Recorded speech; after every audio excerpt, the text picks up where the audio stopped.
Hello friends, welcome to my channel the smart classes by Kumar Roshan. आज हम geography का तीसरा लेक्चर लेके आए हैं और दो लेक्चर इससे पहले हो चुके हैं, जिसमें हमने पहला जो लेक्चर था उसे हमने a short trailer of geography के नाम से जाना था। दूसरा जो था उसमें हमने संसाधन के बारे में जाना।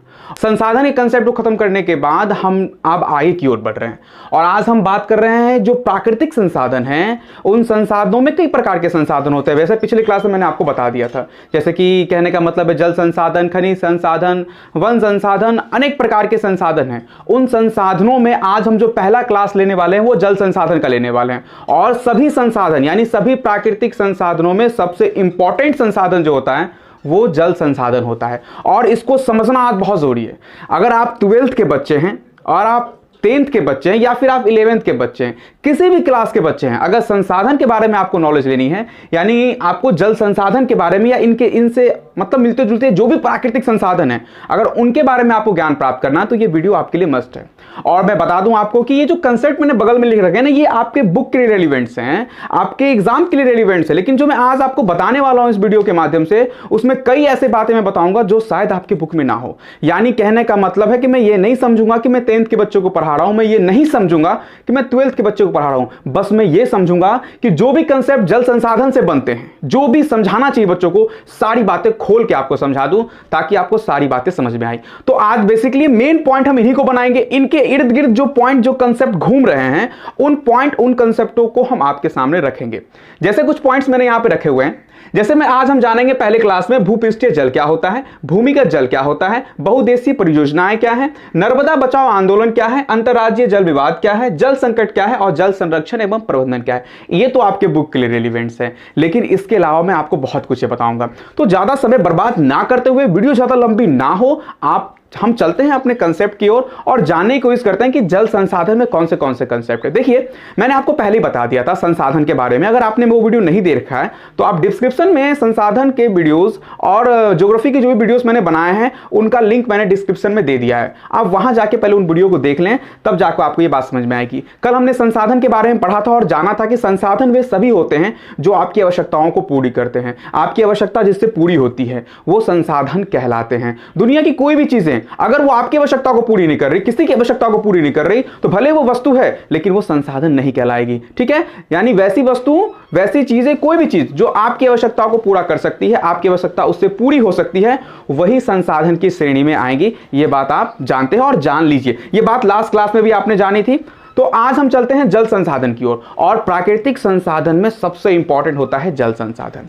आज इसके बारे में विशेष रूप से हम चर्चा करने वाले और जानने वाले कि इनमें किन बातों को पढ़ना है। देखिए, बता दूं आपको, जल, आप जानते हैं कि जल क्या है। जल मानव के लिए बहुत ही आवश्यक है, क्योंकि कई बार हमने सुना है और कहा है और कहते हैं, पढ़ते हैं कि जल ही जीवन है। अर्थात कहने का मतलब है कि जल जब जीवन है तो इसका मतलब प्राकृतिक संसाधनों में सबसे महत्वपूर्ण कोई संसाधन है तो वो है जल। इसीलिए पहला चैप्टर हमने जल के बारे में लिया है। तो चलिए हम बढ़ते हैं और जानते हैं जल के बारे में। अच्छा, आपको यह बात तो पता होगी कि पूरी पृथ्वी में, अभी हम जल संसाधन के बारे में पढ़ रहे हैं, मान लीजिए पूरी पृथ्वी है, पूरी पृथ्वी में आप जानते हैं कि मात्र 30% या उसके आसपास लगभग और 70% का रेशियो है। इसका मतलब है कि 30% में स्थल है यानी धरातल जमीन है और 70% में आपको जल मिलता है। कहीं कहीं इसका प्रतिशत बदल जाता है, कहीं 71, कहीं 29 हो जाता है, लेकिन लगभग आप मान के चलिए कि 30 और 70 का रेशियो है, यानी कि 30% जो है वो जल है, वो आपका जल है। ये आप भी जानते हैं, मैं भी जानता हूं, सारी दुनिया जानती है। लेकिन इस 70% जल में, इस 70% जल में जो है वो 97%, ध्यान दीजिएगा, 97% जल जो है महासागरीय जल है।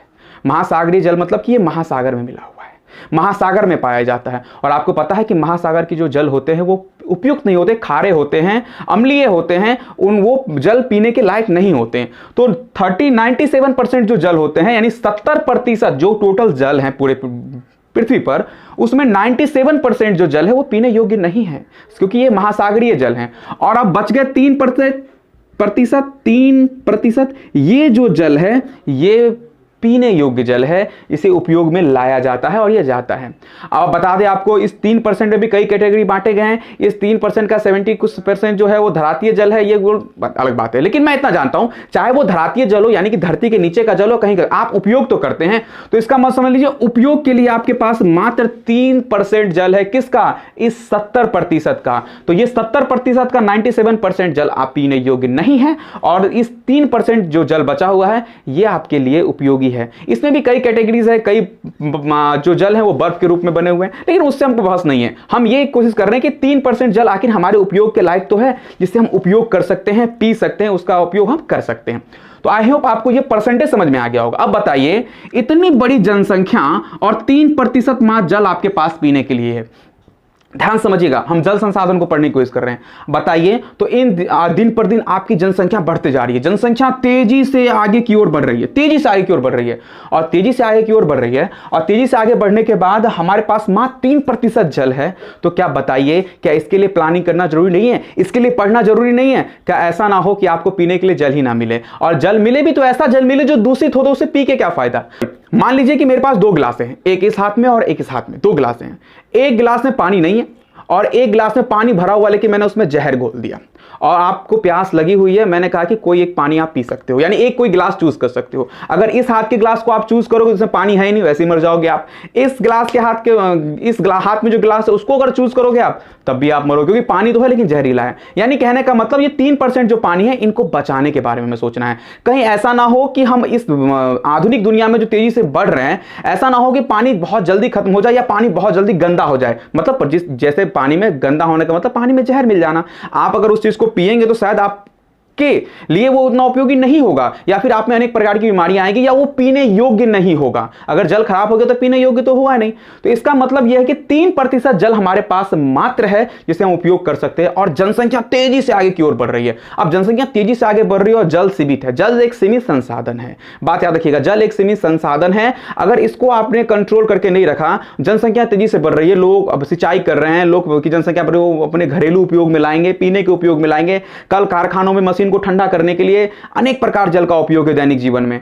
वो जनसंख्या बढ़ेगी तो जल का उपयोग भी बढ़ेगा, और हमारे पास मात्र 3% जल है पीने के लिए, उपयोग करने के लिए। बताइए, इनके बारे में सोचना जरूरी है कि नहीं जरूरी है? हमें यह जानना जरूरी है कि नहीं कि 3% जल है, इसको कैसे रखा जाए, कैसे संभाल के रखा जाए।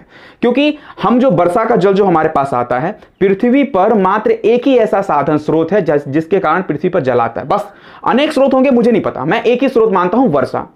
वर्षा जो होती है तो उसी का पानी नदियों में जाता है, उसी का पानी महासागरों में जाता है, और उसी का पानी भूमि के अंदर जाता है, जिसे हम भौम्य जल के नाम से जानते हैं। यानी पृथ्वी पर अगर कोई पूछे कि जल आने का कितना स्रोत, मात्र एक ही स्रोत है, वो है वर्षा जल।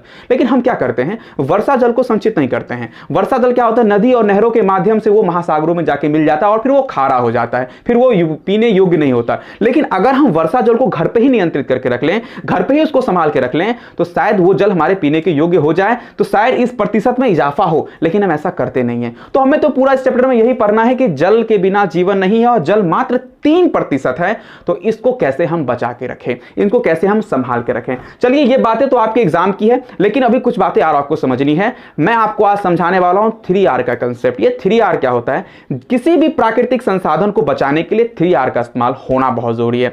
3R means 3R, R plus R plus R। तो आई होप आपको ये बातें समझ में आएगी। मैं आपको समझाता हूं 3R क्या होता है। चलिए फ्रेंड, जानते हैं 3R का कंसेप्ट क्या होता है। 3R बोले तो आप जानते हैं 3R बोले तो R प्लस R और प्लस R। आप मैथ तो पढ़े होंगे। 3R मतलब R plus R plus 3R का मतलब 3R को जोड़ेंगे तो इस R का मतलब क्या होता है? इस R का मतलब होता है रिड्यूस।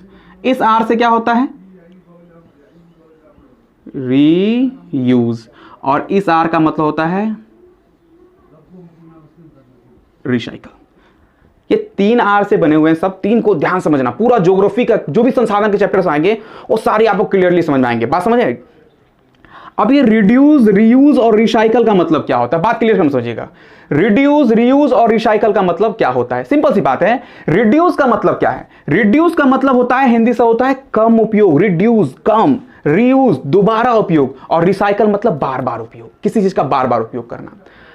हम जल की ही बात ले लें, अगर हम जल की ही बात ले लें, अगर हम जल की यानी वाटर की ही बात ले लें, जल संसाधन पढ़ रहे हैं, जल को बचाने के बारे में सोच रहे हैं, तो हमें 3 आर के कंसेप्ट दिमाग में रखना होगा।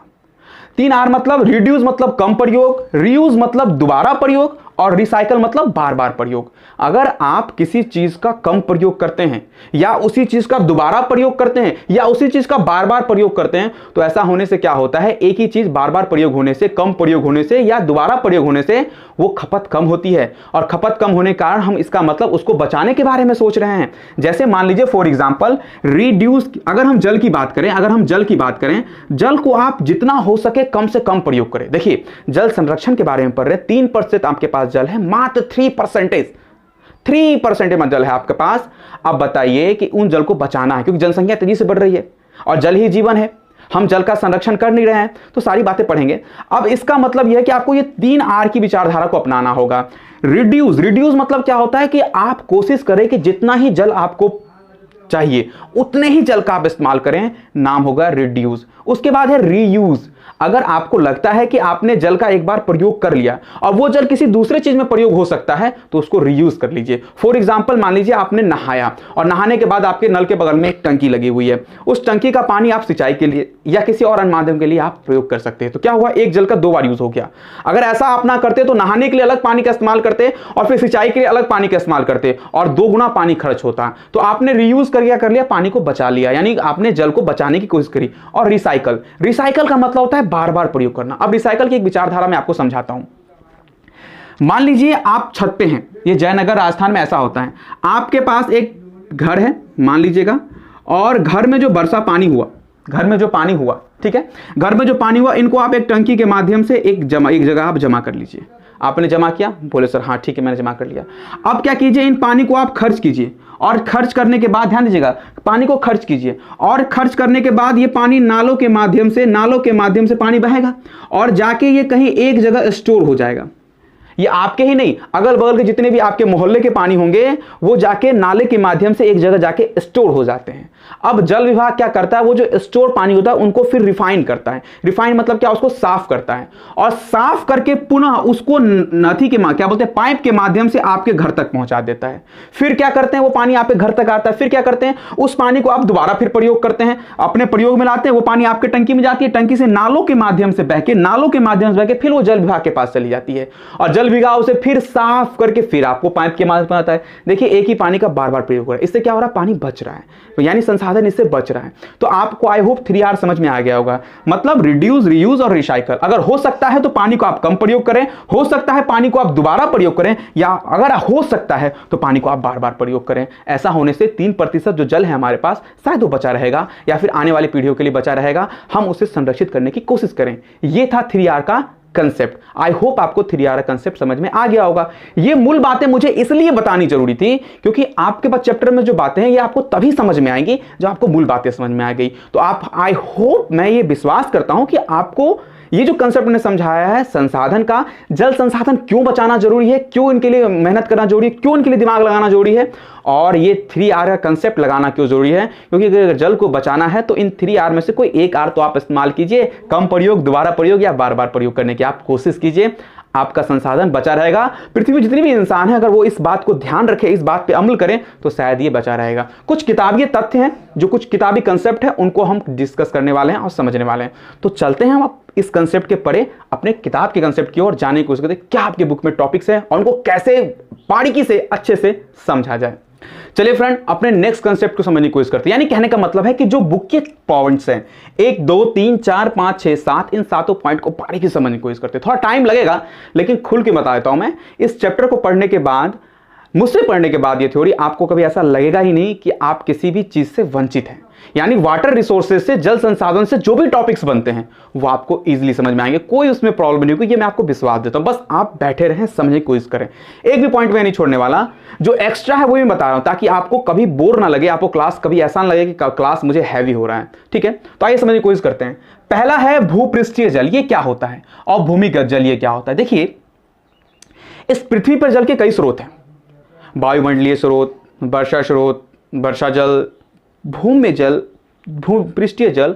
अब ये होता क्या देखिए, पृष्ठीय जल का मतलब होता है, पृष्ठीय मतलब वैसे जल जो वर्षा होने के बाद धरातल पे रहते हैं, धरातल पे रहते हैं, उसे पृष्ठीय जल कहते हैं। मान लीजिए एक नदी है और नदी में पानी है, मान लीजिए एक पोखर है, पोखर में पानी है, एक तालाब है, तालाब में पानी है, यानी कहने का मतलब है ये पानी, ये जो है ये पृष्ठीय जल है, क्योंकि ये पृष्ठ मतलब धरती की सतह पे है, जल है, रखे हुए हैं। हाँ, क्योंकि जब वर्षा होती है तो जो जहां जहां गहराइयां होती है वहां वहां जल अपना आकार पकड़ लेती है, रूप अपना मतलब वहां वो बस जाती है उस गड्ढों में, तो वो जो जल होता है वो पृष्ठीय जल होता है। नदियों का पानी, समुद्र का पानी, पोखर का पानी, ये सब सारे पृष्ठीय जल हैं, क्योंकि ये पृष्ठ पर होते हैं, पृथ्वी के धरातल पे होते हैं, पृष्ठ पर होते हैं, इसे पृष्ठीय जल कहता है। यानी जल, और हमारे मानव जीवन में ये दो ही प्रकार के जल ज्यादा प्रयोग होते हैं, एक पृष्ठीय जल और एक भूमिगत जल। भूमिगत जल मतलब जो पृथ्वी के नीचे है, उसे भूमिगत जल कहते हैं। अब देखिए वर्षा जब होती है, वर्षा जब होती है तो पृथ्वी पर गिरती है वर्षा की बूंदें, पृथ्वी पे जो गहरे गहरे होते हैं जगह, वहां पे वो वर्षा के जल भर जाते हैं, पोखर, नदी, तालाब, इनमें। और जो एक्स्ट्रा जल होते हैं वो नदियों के माध्यम से बह के महासागरों में चले जाते हैं, समुद्र जो जहां कहते हैं आप, समुद्र में चले जाते हैं, वहां वो बस जाते हैं। लेकिन उसके बाद भी ये सारे के सारे धरातल पे ही हैं, पृथ्वी के ऊपर ही हैं ये जल जो बचे हुए हैं, तो ये जल हो गए आपके भूपृष्ठीय जल। लेकिन कुछ जल ऐसे भी होते हैं जो पृथ्वी के धीरे जर्रा जर्रा जर्रा जर्रा मट्टी के अंदर जाते जाते जाते धरातल के अंदर चले जाते हैं और धरातल के अंदर जाके स्टोर हो जाते हैं, स्टोर मतलब जमा हो जाते हैं। तो वो जब जल नीचे की ओर जाए, धरातीय जल से अगर नीचे की ओर अगर जल चले जाते हैं, पृथ्वी के अंदर जाके स्टोर हो जाते हैं, पृथ्वी के गर्भ में अगर स्टोर हो जाते हैं, तो उसे कहते हैं भूमिगत जल। भूमिगत मतलब भूमि के अंदर, इसे भौम्य जल के नाम से भी जाना जाता है। भौम्य जल मतलब भूमि के नीचे वाला जल। देखिए जब हमारे दादा परदादा को इतना ज्ञान नहीं था कि वो नहीं जानते थे कि नीचे भी पानी है, तो हमें केवल पता होता कि कुओं में पानी है, पोखर में पानी है, बस उन्हीं का हम उपयोग करते थे। लेकिन हमें ये जानकारी नहीं थी, क्योंकि इतना हमारा विकास हुआ नहीं था, हमें इतनी जानकारी नहीं थी कि ये पानी नीचे भी जाकर स्टोर हो रहा है। जैसे जैसे हमारा विकास होते गया, हम आगे की ओर बढ़ते, हमें ये पता लगा कि धरती के नीचे पानी है, तब हमने नल गाड़ना शुरू किया, बोरिंग गाड़ना शुरू किया, मोटर्स लगाने शुरू किए, ताकि धरातल का पानी ऊपर की ओर आए, और हम इसका प्रयोग कर रहे हैं। लेकिन ये गलत है, क्योंकि अब सबसे ज्यादा हम इसी पे डिपेंड हो गए हैं। पहले क्या था, हमें नहीं पता था, तो हम पोखर, नदी, नाले, ये सब कुआं सब खुनाते थे ताकि वर्षा का पानी जमा हो और भर साल उस पानी से काम करे। लेकिन विकास हो गया तो हमें पता लग गया कि पृथ्वी के नीचे पानी है। कौन सा पानी है? भूमिगत जल है। तो हम भूमिगत यानी भौम्य जल को धीरे धीरे निकालने की कोशिश कर रहे हैं। अब वो जल का क्या स्तर क्या हो रहा है, धीरे धीरे जो भौम्य जल जो बहुत हजारों साल से नीचे जमा था,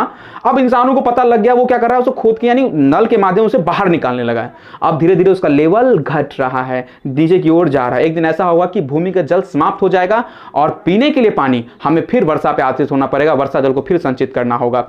तो ये एक चिंता का विषय है और हमें सोचना होगा। तो आई होप आपको समझ में आएगा कि भूपृष्ठीय जल क्या है और भूमिगत जल क्या है। जब वर्षा का जल पृथ्वी के ऊपर सतहों पर, नदी, पानी, पोखरों में रहता है, उसे हम भूमिगत जल कहते हैं। और वही भूमिगत जल अगर धरातल के नीचे जाके स्टोर हो जाता है, जमा हो जाता है पृथ्वी के नीचे अंदर में जाके, तो वो उसे कहते हैं हम भूमिगत जल या भौम्य जल के नाम से भी इसको हम जानते हैं। तो ये दो कंसेप्ट आपको क्लियर होगा, कोई इसमें प्रॉब्लम नहीं है।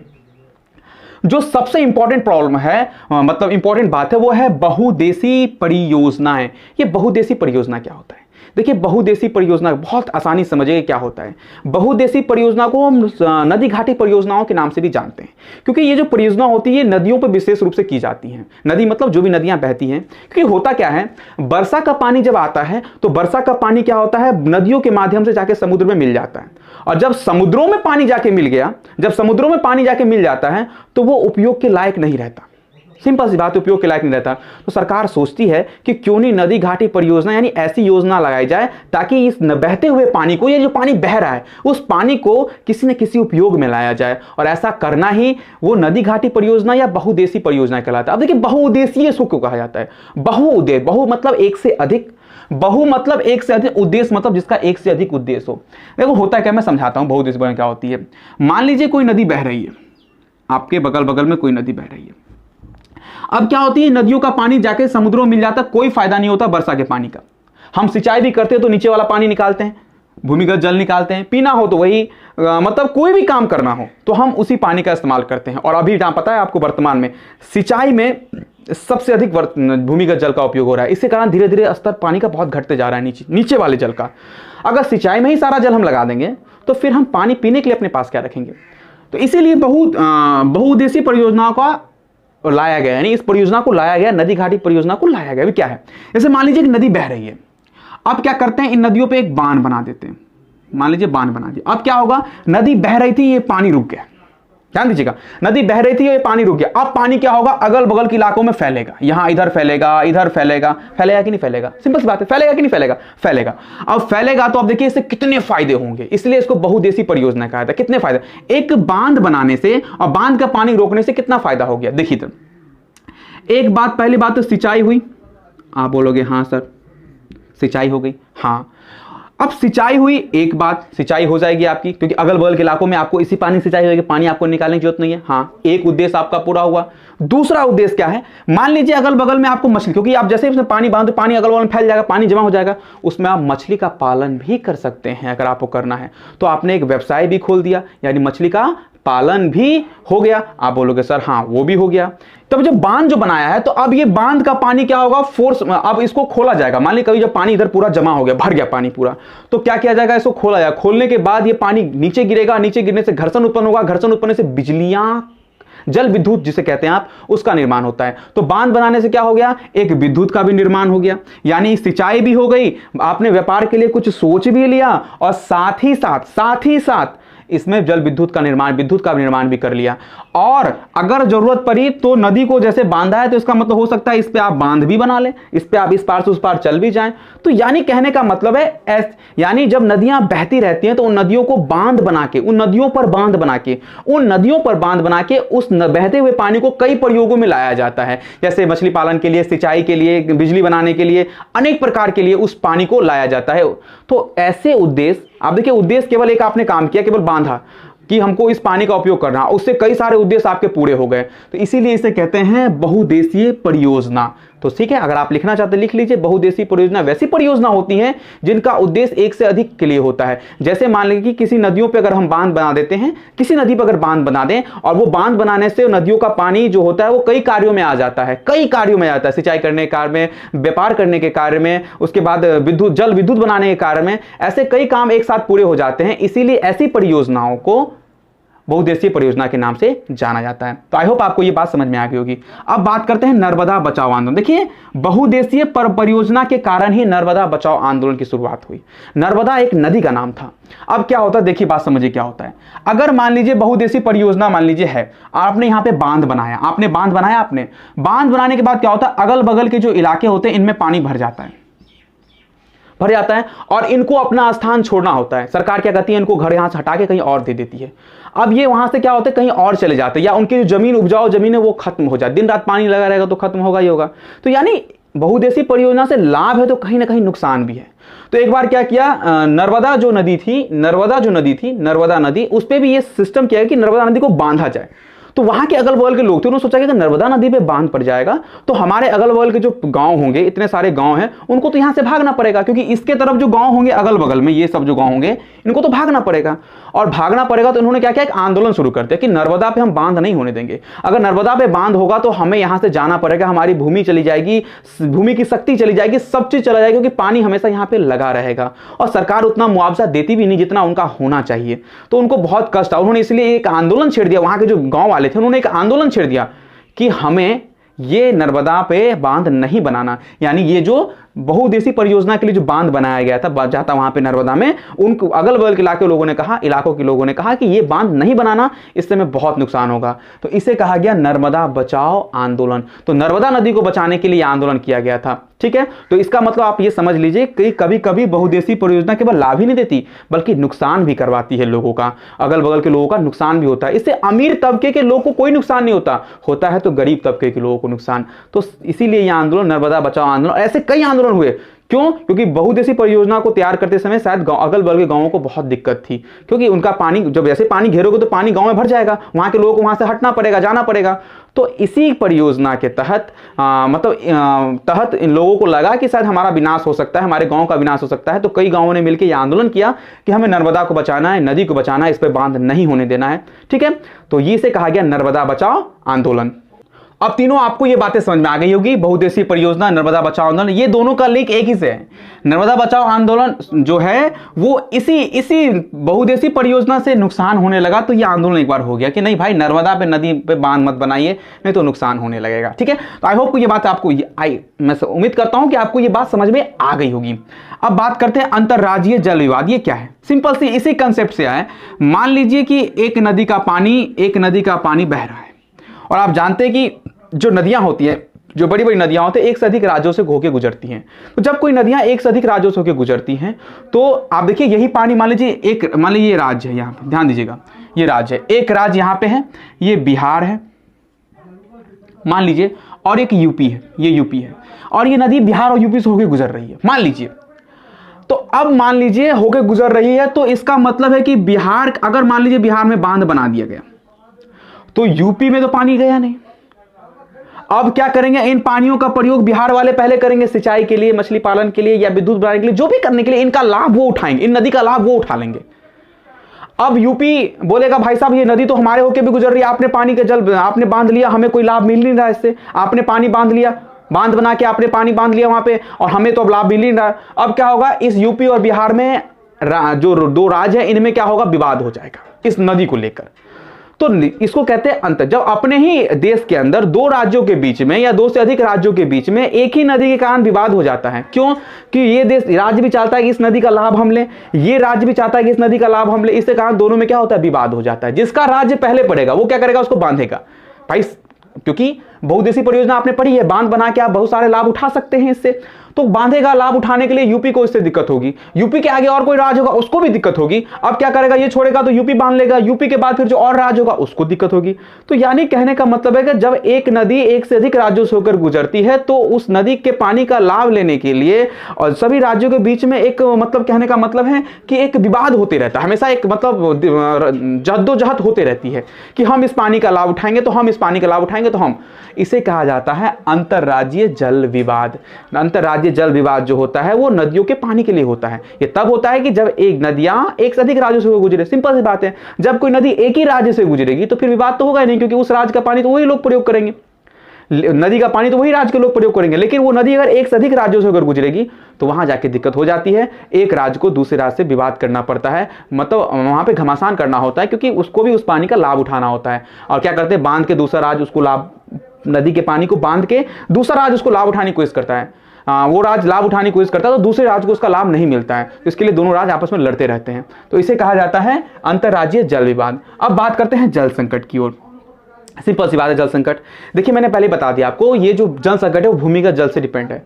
3% जल है, 3% जल में बहुत जल भूमि के अंदर है, और भूमि के अंदर जल हम आज के समय में जो है बहुत अधिक मात्रा में जलों का विनाश मतलब तेजी से उपयोग करने लगे हैं, ज्यादा प्रयोग करते हैं, दोबारा प्रयोग नहीं करते, या फिर बार बार उसका प्रयोग नहीं करते। जनसंख्या तेजी से बढ़ रही है, फैक्ट्री बढ़ रहे हैं, कल कारखाने बढ़ रहे हैं, हमारी आवश्यकताएं बढ़ रही हैं, इसके वजह से जल का उपयोग हम तेजी से करने लगे हैं, और ये जल तेजी से घटने लगा है। और आपको पता है क्या, वर्षा जल का तो हम संचयन करते नहीं है, वर्षा जल को तो हम बचाते नहीं है, तो जो भूमि के नीचे जल है उसी का प्रयोग करते हैं। इसके कारण जो स्तर है वो धीरे धीरे घटते चल जा रहा है। आपको पहले पता होगा, जब आप नल गाड़ते होंगे, अपने गार्जियन से आप पूछना, अपने पेरेंट्स से आप पूछना कि पहले 15-30 फीट 40 फीट पानी नीचे जाता था, जो पाइप होता तो नल जल मिल जाता था। अब 150 फीट गाड़ना पड़ता है तब जाके जल मिलता है। ऐसा कारण क्या है, जल का स्तर धीरे धीरे, क्योंकि पानी खींचे तो स्तर धीरे धीरे नीचे गिरेगा, वो धीरे धीरे नीचे जा रहा है। एक दिन ऐसा होगा कि जल मिलेगा नहीं, पत्थर नीचे में बालू पत्थर सब आपको मिलेंगे।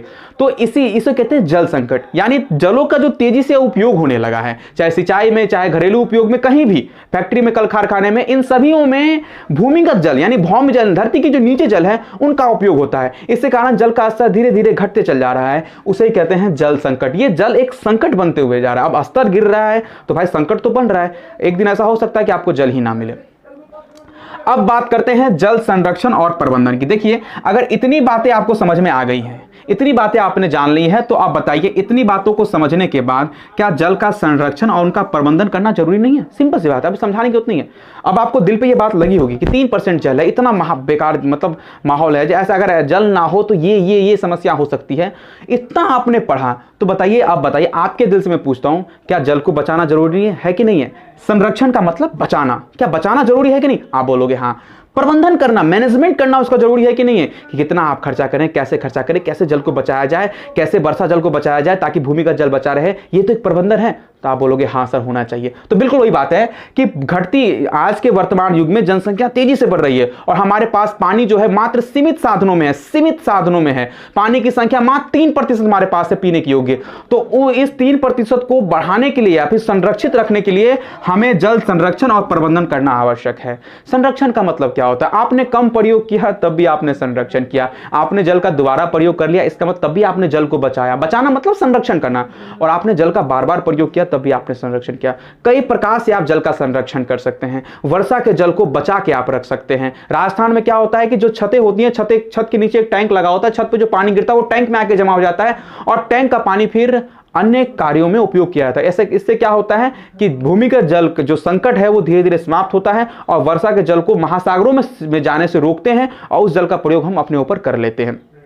ठीक, तो ऐसे कई प्रकार हो जिससे जल का संरक्षण होता है। और सबसे बड़ा जल का संरक्षण करने का एक तरीका है कि आप वर्षा जल को बचाएं। वर्षा जल को जब आप बचा लेंगे तो आप समझ लें कि आपने संरक्षण वर्षा जल का कर लिया। आप जल को कम खपत करें, हो सकता है दोबारा प्रयोग करें, हो सकता है बार बार प्रयोग करें। ऐसी प्रक्रिया से यानी 3R की प्रक्रिया जो मैंने आपको पढ़ाई थी, उस प्रक्रिया के माध्यम से जल का आप संरक्षण कर सकते हैं। वर्षा जल को अधिक से अधिक मात्रा में स्टोर कीजिए, उसे आप करने के बाद आप जल को संरक्षण कर सकते हैं। या यही एक प्रक्रिया है जल को संरक्षण करने की। और प्रबंधन भी वही बात है, संरक्षण और प्रबंधन एक ही चीज है। अगर जल को संरक्षण करना है तो उसके लिए कैसे कैसे आप करेंगे, मतलब कि कैसे कहाँ पे पोखर बनाएंगे, नदी खुदवाएंगे, कहने का मतलब नाले खुदवाएंगे, क्या कुएं खुदवाएंगे, और कितना अधिक से अधिक हो सकता है कि आप जलों का वर्षा जल उसका प्रयोग करें, वर्षा जल को बचा के रखें। तो ये सब प्रबंध कहलाता है। तो ठीक है, तो अगर मैं इसकी परिभाषा बताऊं, सिंपल सी बात है, जल की समस्या को खत्म करने के लिए यानी वर्षा जल को बचाने के बारे में सोचना, जल को कम खर्च करने के बारे में सोचना, किसी तरह से जल जो है वो बचा रहे, जल संसाधन बचा रहे, दूषित ना हो, उसे हम जल संसाधन संरक्षण के नाम से जानते हैं। और प्रबंधन का मतलब जल संरक्षण करने के लिए जो भी प्रक्रिया आप लगाओगे, ऐसे करना है, ऐसे करना है, ऐसे करना है, ऐसे करना है, मतलब वो सारी प्रक्रियाएं जल प्रबंधन के नाम से जानी जाती हैं। तो सिंपल सी बात है, आपको सारा का सारा कंसेप्ट समझ में आ गया होगा। और इस कंसेप्ट के बाद आपके एग्जाम का एक भी क्वेश्चन यानी आपके बुक का, आप चाहे 12th के बच्चे हो चाहे 10th के बच्चे हो, उससे कोई मैटर नहीं करता। मैटर ये करता है कि इस कंसेप्ट को पढ़ाने के बाद आपको सारे क्वेश्चन बने या नहीं बने। तो आई होप, मैं उम्मीद करता हूं आपको सारे क्वेश्चन बन गए होंगे। तो ज़्यादा कुछ नहीं कहूँगा क्योंकि वीडियो ज़्यादा लंबा हो रहा है। आपको ये बातें समझ में आ गई होगी। अगर नहीं आई होगी तो आप कमेंट बॉक्स में कमेंट करें, फिर मैं एक सेपरेट वीडियो में आपको बातें समझाऊंगा। अगर कोई क्वेश्चन नहीं बन रहा है तो क्वेश्चन को कमेंट बॉक्स में कमेंट करें, आपके लिए बिल्कुल खुले हैं हम। जब चाहे आप तब सवाल पूछ सकते हैं, मैं उसका वीडियो बना के आपको डाल दूंगा। अगर वीडियो अच्छी लग जाए तो वीडियो को शेयर जरूर करना और चैनल को सब्सक्राइब जरूर करना। फिर मिलते हैं अगले कुछ ऐसे ही और वीडियो के साथ। तब तक के लिए बाय।